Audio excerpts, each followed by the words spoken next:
Hello students, welcome back to my YouTube channel. मैं श्वेता शर्मा आज आपको हिंदुस्तानी संगीत गायन, जिसका कोड 034 है, क्लास 12 2025 और 26 सेशन के लिए प्रैक्टिस पेपर 6 कराने वाली हूँ।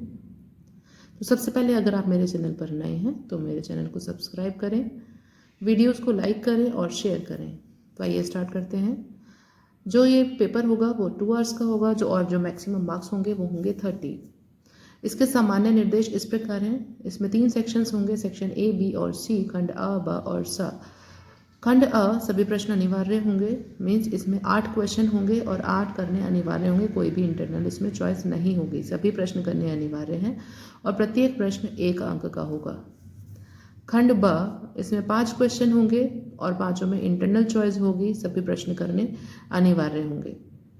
प्रत्येक प्रश्न 2 अंक का होगा। खंड सा, इसमें 2 क्वेश्चन होंगे जिसमें इंटरनल चॉइस होगी, उसमें से कोई एक टिक करना होगा। दोनों ही प्रश्न अनिवार्य होंगे, प्रत्येक प्रश्न 6 अंकों का होगा। खंड सा में भी 2 क्वेश्चन है, इंटरनल चॉइस है और प्रत्येक प्रश्न 6 अंक का है। तो आइए चलते हैं खंड अ की तरफ। प्रश्न 1, ऐसी कौन सी ताल है जिसके संपर्क खाली होती है? जप ताल, धमार ताल, रूपक ताल और तिलवाड़ा ताल। जैसा कि मैंने बताया था, रूपक ताल एक ऐसी ताल है जिसके संपर्क खाली होती है। कुछ विद्वानों ने माना है कि इसकी पहली मात्रा पर सम होता है, कुछ ने माना है इसकी पहली मात्रा पर खाली होता है, तो इसमें मतभेद है, मीन्स इसके सम पर ही खाली होती है। क्वेश्चन नंबर 2, संगीत रत्नाकर ग्रंथ की किस शताब्दी में लिखा गया? 7वीं, 9वीं, 15वीं या 13वीं? तो संगीत रत्नाकर ग्रंथ 13वीं शताब्दी में लिखा गया, तो ऑप्शन घ हमारा सही है। प्रश्न 3, राग मालकोस गाते समय तानपुरे का दूसरा तार किस स्वर में मिलाया जाता है? तो तानपुरे का दूसरा और तीसरा तार मध्य सप्तक के सा स्वर में मिलाया जाता है, तो सा से षडज। तानपुरा मिलाते हुए जब राग मालकोस गा रहे हैं तो तानपुरे का दूसरा तार षडज में ही मिलाया जाता है, क्योंकि इसमें ऐसा कुछ भी नहीं है कि वर्जित स्वर है तो ये किसी और स्वर में मिलाया जाएगा, वो केवल पहले स्वर में होता है। तो कंफ्यूज ना हो, यहाँ दूसरा तार पूछा जा रहा है तो दूसरा तार षडज में मिलाया जाता है, तो षडज में ही मिलाया जाएगा। प्रश्न नंबर 4, सही कथन चुनिए। फैयाज खां का संबंध आगरा घराने से है। यस, फैयाज खां आगरा घराने से बिलोंग करते हैं। नंबर 2, झप ताल में 12 मात्राएं होती हैं, तो ये ऑप्शन गलत है क्योंकि झप ताल में 10 मात्राएं होती हैं।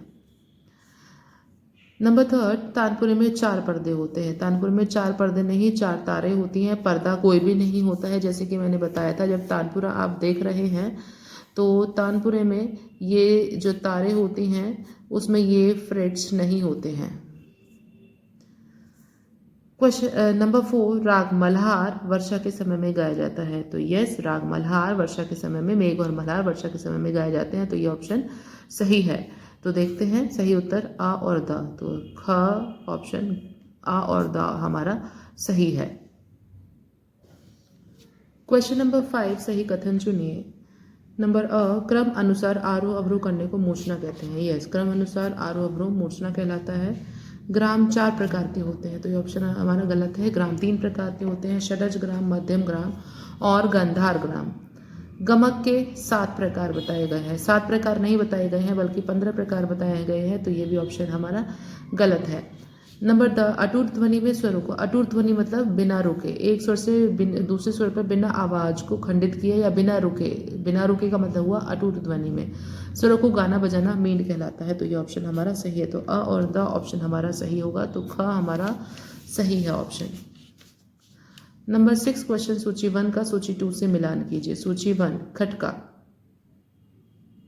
तो खटका का साइन होता है ब्रैकेट, तो पा को ब्रैकेट में ले लिया गया है। रागमाल कौस, रागमाल कौस का है, गाधा निस्वर कोमल होते हैं। मींड का साइन है ऊपर अर्धचंद्र और धमार ताल में होती हैं 14 मात्राएं। तो देखिए अ का है पहला, तो ये नंबर 1, नंबर ब का है नंबर 4, नंबर 3 का है नंबर 3 और नंबर 4 का है नंबर 2, तो का ऑप्शन हमारा सही है। क्वेश्चन नंबर 7, कथन 1, राग भैरव एक संधि प्रकाश राग है। यस, राग भैरव एक संधि प्रकाश राग है। कथन 2, राग मालकोस तथा राग भैरव में कोमल धैवत का प्रयोग किया, धैवत मतलब धा स्वर का प्रयोग किया जाता है, तो यस, राग मालकोस में भी और राग भैरव में भी धा स्वर कोमल होते हैं, तो दोनों ही ऑप्शन सही हैं। तो देखते हैं कथन 1 और कथन 2 दोनों सही हैं। क्वेश्चन नंबर 8 कथन 1, द्रुत लय में गाने वाले स्वरों को आलाप कहते हैं। तो द्रुत लय मतलब तेज लय, तेज आलाप तेज लय में नहीं बल्कि विलंबित लय में गाया जाता है, तो ये ऑप्शन हमारा गलत है। नंबर 2, बड़े गुलाम अली खां ठुमरी भी गाते थे। यस, बड़े गुलाम अली खां ठुमरी भी गाते थे, तो पहला ऑप्शन हमारा गलत है, दूसरा सही है, तो घ ऑप्शन हमारा सही होगा। ये हमारे कंप्लीट हुए एमसीक्यू सेक्शन ए। अब चलते हैं सेक्शन बी की तरफ। क्वेश्चन नंबर 9, सबसे पहला क्वेश्चन है परिभाषाएं। जैसे कि मैंने बताया है, जब परिभाषा लिखनी है आपको तो दो इसमें बोला गया 2 पर संक्षिप्त टिप्पणी, मतलब पहले इसकी परिभाषा लिखनी है प्लस इसके प्रकार लिखने हैं और इसके एग्जाम्पल्स लिखने हैं। आलाप लिख रहे हैं, आलाप में भी पहले आप इसके डेफिनेशन लिखेंगे, फिर इसके प्रकार प्लस एग्जाम्पल। तानों में भी आपको ऐसे ही करना है, तभी आपको पूरे दो नंबर इसके मिलेंगे। एक जो डेफिनेशन है वो 1 नंबर की है, कैसे, आधा नंबर आपका परिभाषित करने का प्लस आधा नंबर इसके प्रकार का, तो बना हमारा तब 1 नंबर। और जो चॉइस में है राग मालकोस की विशेषताओं का वर्णन कीजिए। विशेषताओं का मतलब है आपको इसका पूर्ण परिचय देना है। कैसे, इसमें थाट, स्वर, वादी, संवादी, समय, अंग, वर्जित स्वर, जाति, अंग, मिलता जुलता राग, गायन समय, ये सभी चीज़ बताकर इसके आरोह अवरोह पकड़ पूरा इसमें लिखना है, तब ये हमारा पूर्ण विशेषताएं इसमें कंप्लीट होंगी। क्वेश्चन नंबर 10 का फर्स्ट क्वेश्चन है रागों के समय सिद्धांत पर टिप्पणी लिखिए। पूरा समय सिद्धांत लिखना है। 3-4 लाइन इंट्रोडक्शन देने के बाद आपको करना है रेधा कोमल, रेधा शुद्ध गानी कोमल, स्वर संयोग से समय निर्धारण। नंबर 2 आपका वादी संवादी से। नंबर 3 पूर्वांग उत्तरांग से और आपका ऋतुओं से और प्लस मध्यम स्वर का विशेष महत्व, तब आपका ये पूरा इसमें 2 नंबर मिलना है। कृष्ण और शंकर पंडित का जीवन परिचय लिखते हुए संगीत में योगदान बताइए। अगर आपका केवल जीवन परिचय भी आता तब भी आपको संगीत में योगदान इसमें लिखना होता। अगर संगीत में योगदान आता तो भी आपको जीवन परिचय लिखना होता। आपको दोनों ही चीज़ें पूरा करके जाना है, ऐसा नहीं है आपको आधा अधूरा इसमें करेंगे। क्वेश्चन नंबर 11 का फर्स्ट क्वेश्चन है निम्नलिखित स्वर समुदाय से राग को पहचान कर उसका 50 स्वरों तक विस्तार कीजिए। देखिए धानी धामा गामा गासा, इसमें देखिए मैंने बोला है रागों के स्वर देखकर इसे पता चलता है कि ये कौन से राग के स्वर हैं। तो इसमें है गा धा नी स्वर कोमल, तो गा धा नी स्वर कोमल होते हैं राग मालकोस में, तो ये है राग मालकोस। पहचान कर लिखना है यह राग मालकोस है, उसका 50 स्वरों तक विस्तार कीजिए। अथवा धमार ताल की ठा का मतलब होता है एगुन लिखनी है और झप ताल की चौगुन लिखनी है। एगुन का हमारा 1 नंबर, चौगुन का हमारा 1 नंबर, तो ये 2 नंबर का हुआ फिर हमारा। नेक्स्ट है संगीत पारिजात ग्रंथ का संक्षिप्त वर्णन। संगीत पारिजात के बारे में आपको पूरा लिखना है। इसके अध्यायों के साथ 8 अध्याय हैं, इसमें पूरा लिखने के बाद पूरा इसको डिफाइन करना है। और जो चॉइस में क्वेश्चन है वो है तानपुरा तार मिलाने की विधि। तो तानपुरा तार मिलाने की विधि में पहले आपको इंट्रोडक्शन देना है 4 पॉइंट में, जो मैंने बताया हुआ है कि ये कौन सा वाद्य है, तत्वाद्य है, इसका आविष्कार किसने किया, इसका पुराना नाम क्या है और इसका प्रयोग किस लिए किया जाता है, ये कितने प्रकार के होते हैं। फिर इसको मिलाने की विधि आपको लिखने की, चारों तार किस किस स्वर में मिलाए जाते हैं। क्वेश्चन नंबर 13 का फर्स्ट क्वेश्चन है निम्न में से किन्हीं 2 को परिभाषित कीजिए। कर्ण, अलंकार, मूर्ति, इन तीनों में से कोई भी 2 डेफिनेशन करनी है। इसमें परिभाषा प्लस प्रकार दोनों करने हैं। और जो चॉइस में क्वेश्चन है संगीत रत्नाकर ग्रंथ में 7 अध्यायों का संक्षिप्त विवरण दीजिए। 7 अध्यायों के बारे में पूरी तरीके से इसमें लिखना है इंट्रोडक्शन देने के बाद। नेक्स्ट है आपका खंड सा में 2 क्वेश्चन है विद इंटरनल चॉइस, 6 नंबर का एक क्वेश्चन होगा। तो क्वेश्चन नंबर 14 का फर्स्ट जो चॉइस वाला क्वेश्चन है, अपने निर्धारित पाठ्यक्रम में से किसी एक राग में धमार को स्वरलिपिबद्ध कीजिए।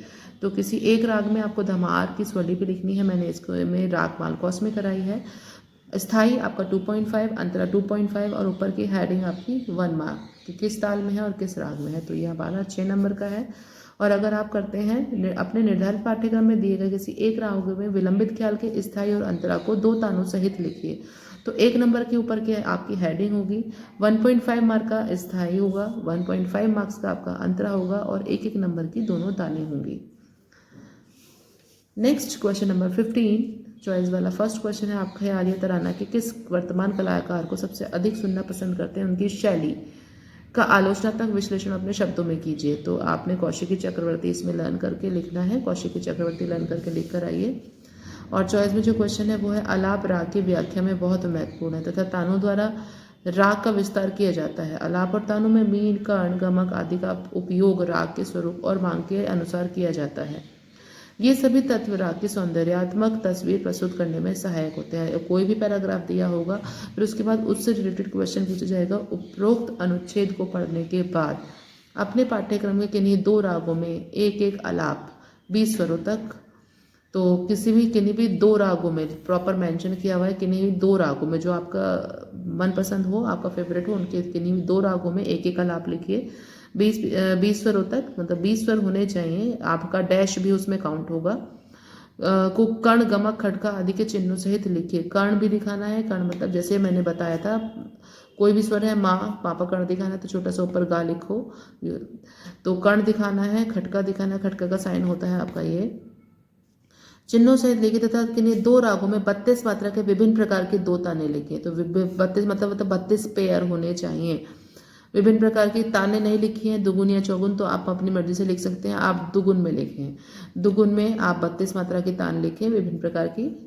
तो इसमें आपको इस तरीके से करना है। 2 आलाप प्लस किन्हीं 2 रागों में 2-2 ताने। तो इस प्रकार हमने किया हिंदुस्तानी संगीत गायन 034 का सैंपल का 6।